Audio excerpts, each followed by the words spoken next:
পঞ্চগড়ের বোদা উপজেলার ঝলই শালসিরি ইউনিয়নের শালসিরি বালিকা উচ্চ বিদ্যালয়ের অফিস সহায়ক পদে 14 লক্ষ টাকা নিয়েও চাকরি না দেওয়ার অভিযোগ উঠেছে সভাপতি ও প্রধান শিক্ষকের বিরুদ্ধে।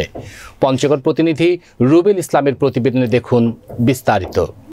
জানা যায়, স্কুল সংলগ্ন কামারপাড়া গ্রামের বসন্ত কুমারের স্ত্রী ইন্দিরা রানী অফিস সহায়ক পদে আবেদন করে। অভিযোগ উঠেছে, নিয়োগ বিজ্ঞপ্তি দেওয়ার 1 বছর আগে থেকে ইন্দিরা রানীর পিতা হরেন্দ্র কুমার রায় ও সুষম শৈলেন চন্দ্র 3 ধাপে 14 লক্ষ টাকা স্কুলের প্রধান শিক্ষক বেলাল হোসেন ও সভাপতি ইয়াসিনকে দেয়। 26 জুন বুধবার হরেন্দ্র কুমার রায় টাকা ফেরত না পেয়ে গণমাধ্যমকে জানায়, আমি এই স্কুলের প্রতিষ্ঠাতা, আমি এই স্কুলের নামে 80% জমি দান করি। আমি এই স্কুলের দাতা সদস্য হয়েও গত 30 বছরে পরিবারের একজনকেও চাকরি দিতে পারিনি। জমির উদ্দিন ব্যারিস্টার এমপি থাকাকালীন শালসিরি বালিকা বিদ্যালয় এমপিও ভুক্ত হয়। আমি আমার মেয়ে ইন্দিরা রানীকে অফিস সহায়ক পদে আবেদন করতে বলি।